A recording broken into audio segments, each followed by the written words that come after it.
නිකන් නිදහසේ ඉන්නකොට රාත්‍රියේ ඔය ෆෝන් එක දිහාම බලාගෙන ඕක ඔබව ඉන්නෙම නැතුව හොඳට බුදුරජාණන් වහන්සේගේ ශ්‍රාවකෙක් විදියට කල්පනා කරලා බලන්න පින්වත්නි. ඇයි මම ඉපදුනේ? මාව ඉපැද්දුවේ කවුද? මාව ඉපැද්දවපු හේතු මොනවද කියලා බලනකොට පින්වත්නි බුදුරජාණන් වහන්සේගේ ධර්මයමයි පේන්නේ. ඇයි අපි ඉපදුනේ පින්වත්නි පෙර කර්ම සංස්කාර ගොඩනැගිච්ච නිසාමයි.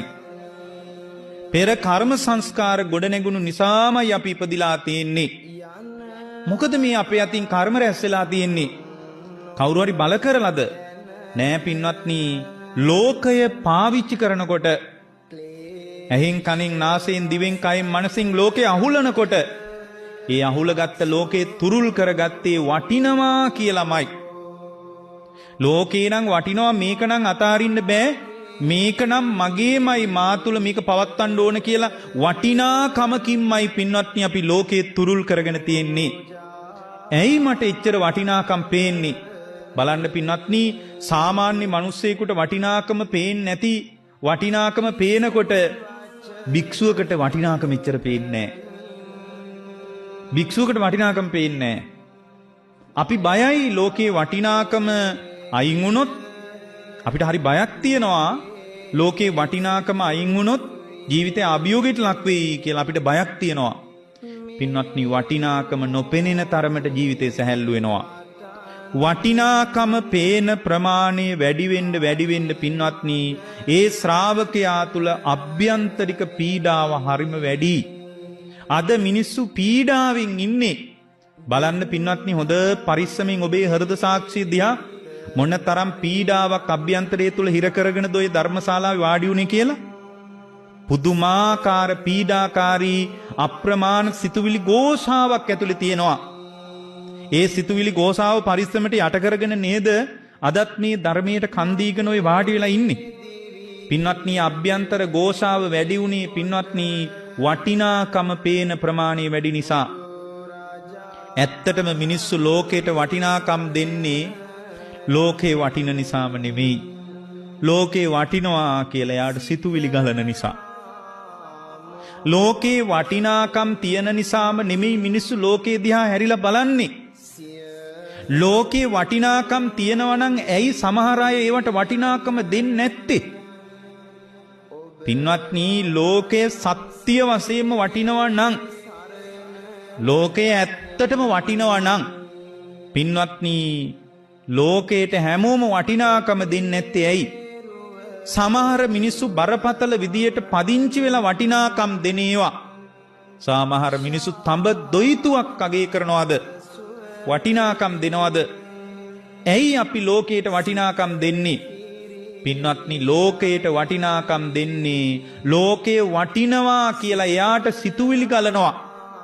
එහෙනම් පින්වත්නි, මිනිස්සු ලෝකයට වටිනාකම් දීලා තියෙන්නේ යාගේ සිතුවිලි ටික මත නෙමෙයිද? එයාගේ සිතුවිලි ටික ඇතුලේ පින්වත්නි තමන්ව අවුල් කරලා තියෙන්නේ තමන්ගේ සිතුවිලිමයි. තමන්ව අවුල් කරලා නෑ වෙන කිසි දෙයක්. තමන්ගේ සිතුවිලි ටිකමයි තමන්ව වනසමින් ඉන්නේ. ලෝකයේ ඔබව අවුල් කරන කිසි පුද්ගලයෙක් කෙනෙක් දෙයක් නෑ පින්වත්නි.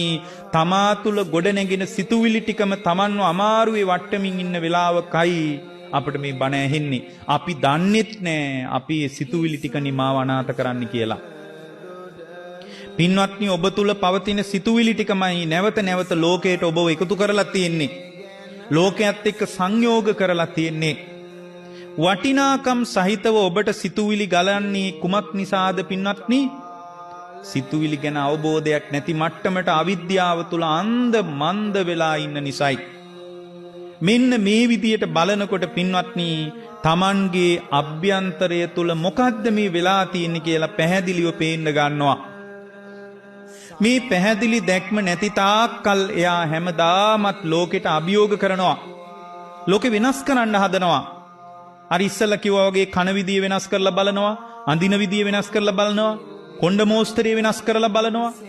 බලන්නකො අද දක්වාම මිනිස්සු මෙච්චර වෙනස් වෙලා තියෙන්නේ එයාට එයාගේ සිතුවිලි වල ව්‍යාකූලත්වය අඳුන ගන්න බැරි වෙච්ච නිසා. බලන්නකො භික්ෂුව එදා 2600කට යා පැත්තේදී අපගේ භාග්‍යවතුන් වහන්සේ ශ්‍රමණ සාරුප්පියකට අදාළ යම්තාක් ආචාර ධර්ම පෙන්වුවාද අදත් ඒ විදියමයි.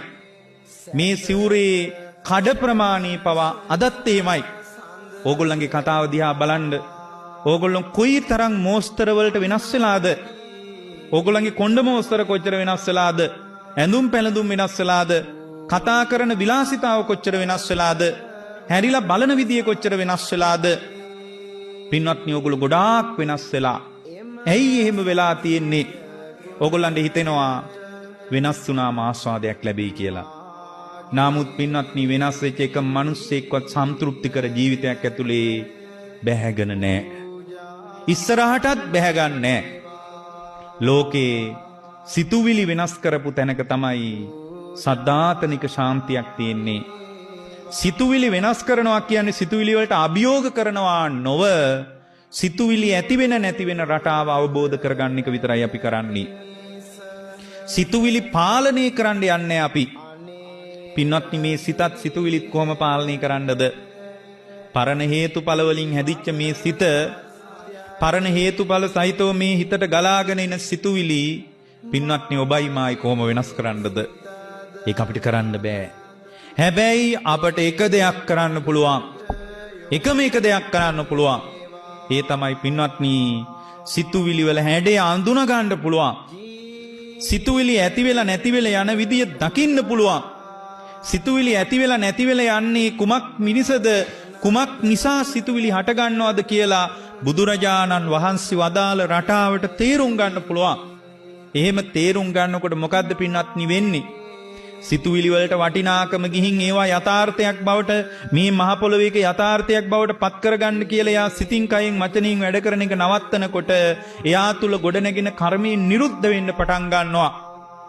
ඒ කර්මයේ නිරුද්ධ වෙනකොට පින්වත්නි, කර්මය තුලින් තමයි ඔයාලට මේ තුන් භවයේ වටේටම කරක් ගහන්න පුළුවන් වෙලා තියෙන්නේ. පින්වත්නි, ඕගොල්ලෝ තුල රැස් වෙච්ච කර්මයමයි පුනර්භවය හදලා තියෙන්නේ.